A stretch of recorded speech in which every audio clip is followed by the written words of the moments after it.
Recording in progress. أعوذ بالله السميع العليم من الشيطان الرجيم بسم الله الرحمن الرحيم وبه نستعين إنه خير ناصر ومعين رب صل على محمد وآله الطيبين الطاهرين. Notre deuxième échange de l'introduction à la jurisprudence. Aujourd'hui, nous allons voir ensemble les impuretés, c'est-à-dire les choses impures,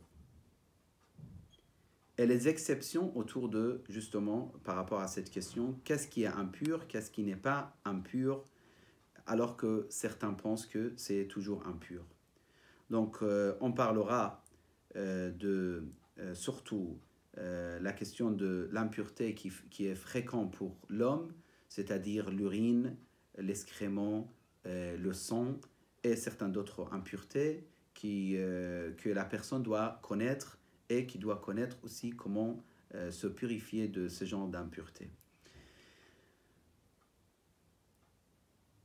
L'islam a donné une importance cruciale à certaines questions de la jurisprudence, lorsque ces questions touchent à la vie spirituelle de l'homme. L'islam est très sensible au niveau de jurisprudence à la question de la vie des gens, à la question de l'honneur des gens et à d'autres questions également. Mais aussi, on voit que l'islam a accordé une importance aussi très remarquable sur la question de la pureté et l'impureté. Car ça touche notre nourriture, ça touche notre boisson, ça touche notre prière, ça touche beaucoup de choses. Et ça peut mettre en cause certaines de notre adoration si on ne respecte pas les règles de la pureté et l'impureté. Quelles sont les choses impures? Pour certains, ils exagèrent. Donc, dès qu'ils voient quelque chose, ils ne savent pas d'où ça vient. Ils disent, mais attention, c'est peut-être impur. C'est totalement faux. Première règle à mettre devant nous tout le temps sans exception dans notre vie quotidienne, à la faculté, à l'école, à la maison, dans les hôtels, dans les restaurants, etc., c'est la règle qui dit « tout est pur jusqu'à ce que tu sauras l'impureté ». C'est-à-dire, tant que tu n'es pas sûr de l'impureté, tout est pur. Tu vois, par exemple, de l'eau par terre, tu ne peux pas dire à certains mots, il y a un chien qui a mis ou qui est passé ici. Tu ne peux pas dire cette eau peut-être, je ne sais pas, ils ont mis un peu de vin dessus. Peut-être il y a quelqu'un qui était impur qui l'a mis ses mains là-dedans, etc. Tu ne peux pas. L'eau, il est pur parce que tu ne sais pas que c'est impur. Mais qu'est-ce qui est pur? Excusez-moi. Alors, quelles sont les choses impures dans notre vie dans ce bas monde? 1, 2. Al-bawlu wal-gha'it. L'urine et l'excrément. Ce sont des choses impures. Mais est-ce que c'est totalement impur ou il y a des exceptions? Si, il y a des exceptions. La règle pour comprendre quel genre de l'urine et excrément sont impurs et quand est-ce que ce n'est pas impur, c'est cette phrase. البول والغائط نجسان إذا كان من الحيوان ذي النفس السائلة وغير مأكول اللحم. Donc deux conditions. Ça doit être l'urine ou l'excrément, ça doit être d'un animal qui a une vie ou le sang qui jaillit, d'accord, comme mouton, vache, etc. C'est des animaux qui ont le sang qui jaillit si jamais ils sont sacrifiés. On les appelle dans la langue de jurisprudence nafsun sa'ila. Donc, dhi nafs sa'ila, ça doit être de ce genre d'animal et ça doit être ghayr ma'koul al-lahm, c'est-à-dire les animaux qui ne sont pas consommables. Alors, avec cette règle, on comprend que le mouton, l'urine et l'excrément des moutons, c'est pur. L'urine et l'excrément des vaches, c'est pur. Les gazelles, c'est pur. Les chèvres, c'est pur. Les poules, c'est pur, etc., etc. Alors, l'être humain, non, c'est impur. Les lions, les loups, les rats, l'excrément et l'urine, c'est impur. Pourquoi? Parce qu'ils ne sont pas consommables et ils ont une vie, c'est-à-dire le sang qui jaillit s'ils sont sacrifiés. Donc maintenant, les animaux de mer, s'ils ont des excréments, c'est pur ou c'est impur? C'est toujours pur parce que les animaux de mer, ils n'ont pas une vie, ils n'ont pas le sang qui jaillit, comme les poissons, les différentes sortes de poissons. Même s'ils n'ont pas des écailles, leur saleté n'est pas impure. Même si c'est sale, c'est pas propre, mais c'est pas impur. L'excrément des vaches, on n'a pas dit que c'est propre. L'excrément des chevaux, on n'a pas dit c'est propre, mais c'est pur. Ce n'est pas des choses impures. Donc ça, c'est par rapport à ces deux premières impuretés. 3, 4, 5. Le sang, les spermes et le cadavre. Le sang, les spermes et le cadavre de l'être humain est impur. Et les animaux qui ont le sang qui jaillit, ou the nafs sa'ila, comme les moutons, les vaches, etc., que ce soit consommable ou non, leur sang, leur sperme et leur cadavre est impur. Alors là, c'est différent. Le sang d'un mouton, c'est impur, alors que l'urine d'un mouton, ce n'est pas impur. Donc il faut distinguer, il faut faire attention. Al-Bawl wal-Ghat, on a donné la règle, alors que là, Ad-Dam al-Mani al-Mita, c'est la règle, c'est lorsque il a une vie, il a le sang qui jaillit, ou nafsa'ila, c'est tout de suite impur. Le sang, les spermes et le cadavre. Donc, il donne quelques exemples dans les tableaux qu'ils ont écrits ici ou qu'ils ont remplis avec des informations. Par exemple, il dit Al-Fa'ra, Al-Arnab, Afwan, ou Dob, ce sont des animaux que leur cadavre, leur sang et leur sperme est impur. Mais également, les gazelles, les moutons et l'âne, c'est la même chose. Le sang, les spermes et le cadavre de ces animaux est impur. Par contre, le cadavre des animaux qui n'ont pas le sang qui jaillit, là, ce n'est pas impur. C'est pour ça, il dit, par exemple, le serpent ou le poisson. Les cadavres des serpents et des poissons, c'est pur. C'est pas question de propreté et saleté, attention encore une fois, c'est la pureté, c'est pas la propreté. Maintenant, quelques questions autour de ce point. Le sang qui reste entre la viande ou la chair des moutons alors qu'il a été sacrifié, ça veut dire que ce n'est pas un cadavre.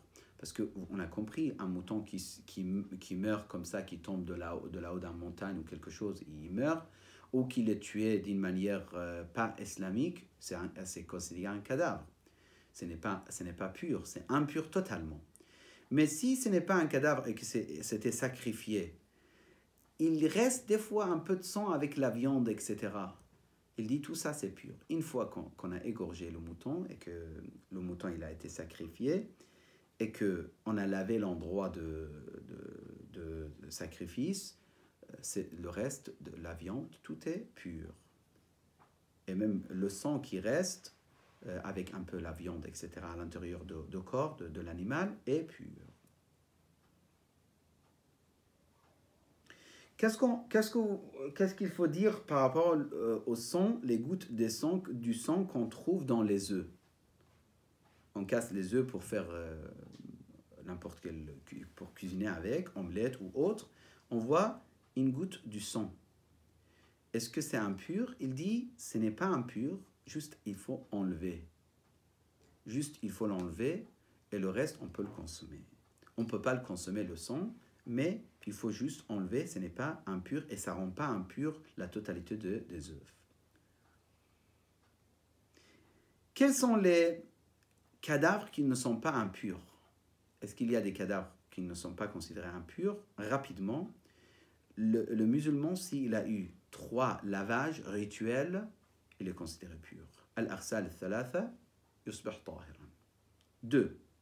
Le martyr dans l'islam qui meurt dans le bataille, c'est considéré pur. Les parties qu'il n'y a pas de vie dedans, comme les cheveux, les poils, etc., des animaux, ou les cornes, ou les autres choses,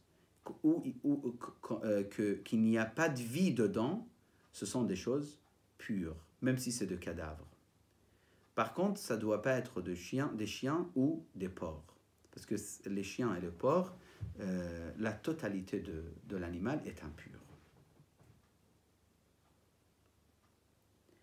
Après, pour les cuirs, les différentes sortes de cuirs, il faut voir votre marja, qu'est-ce qu'il dit. Certains savants, à notre époque, ils disent que les cuirs, si on sait ça vient d'un pays musulman, c'est absolument pur.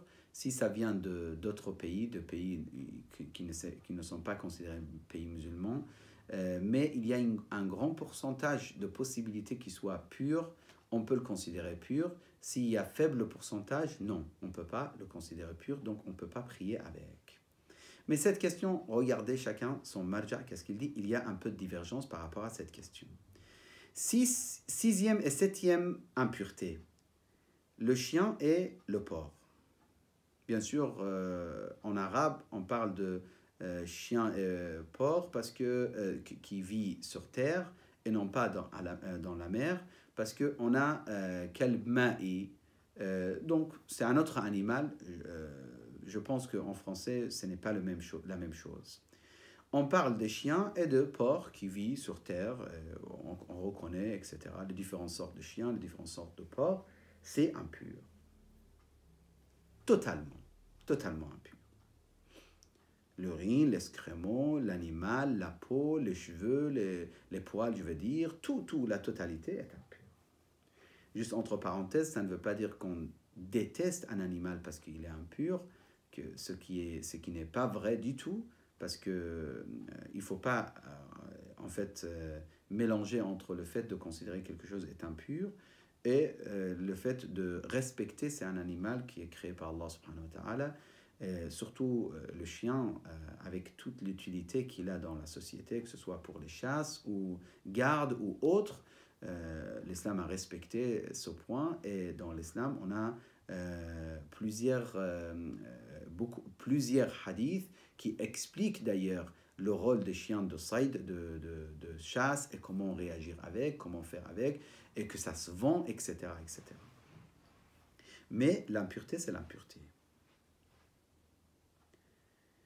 8e impureté, c'est les liquides qui rendent ivre. Mais c'est des choses, c'est des boissons qui rendent ivre et qui sont boissons à la base. C'est pas par exemple des hashisha qu'on met dans l'eau et ça devient impur. Non.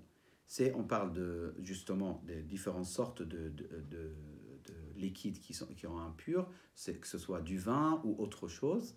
Toute liquide qui rend ivre et qui est à la base liquide, c'est considéré impur. Aussi d'autres impuretés, c'est le bière. Et 10e impureté, c'est 10e chose impure, c'est les personnes qui rejettent toutes sortes de croyances.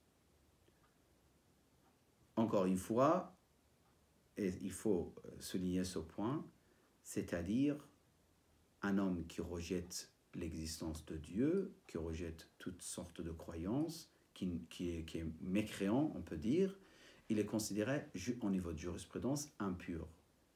Est-ce que cela veut dire que cette personne, on ne peut pas parler avec lui?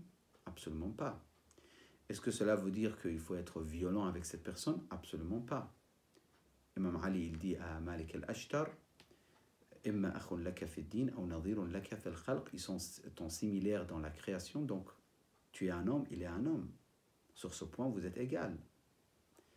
Mais alors pourquoi cette impureté? C'est une question de la jurisprudence. Et ça existe chez les judaïstes. Dans le judaïsme, c'est encore plus compliqué, l'impureté. Si vous étudiez la pureté et l'impureté, j'avais fait quelques cours autour de cette question à la Sorbonne, il y a quelques années. C'est très compliqué. C'est beaucoup plus compliqué que dans l'islam. Mais c'est une question de jurisprudence et ça n'a rien à voir avec notre vie éthique avec les autres. C'est-à-dire, lui, s'il prépare un repas pour moi et qu'il met sa main dedans, moi, je ne peux pas consommer. Mais ça ne veut pas dire qu'il est mauvais, ça ne veut pas dire que c'est une personne qui ne mérite pas que je parle avec lui, que je lui explique l'existence de Dieu, que je le respecte, etc. Non. C'est totalement une question de jurisprudence. Donc voilà, aujourd'hui, on a terminé les 10 choses impures. Si Allah nous donne l'occasion, Inch'Allah, on reste en vie. La semaine prochaine, on parlera des moyens de purification. Al-Mutahhirat. Wa sallallahu ala sayyidina Muhammadin wa alihi at-tayyibin at-tahirin.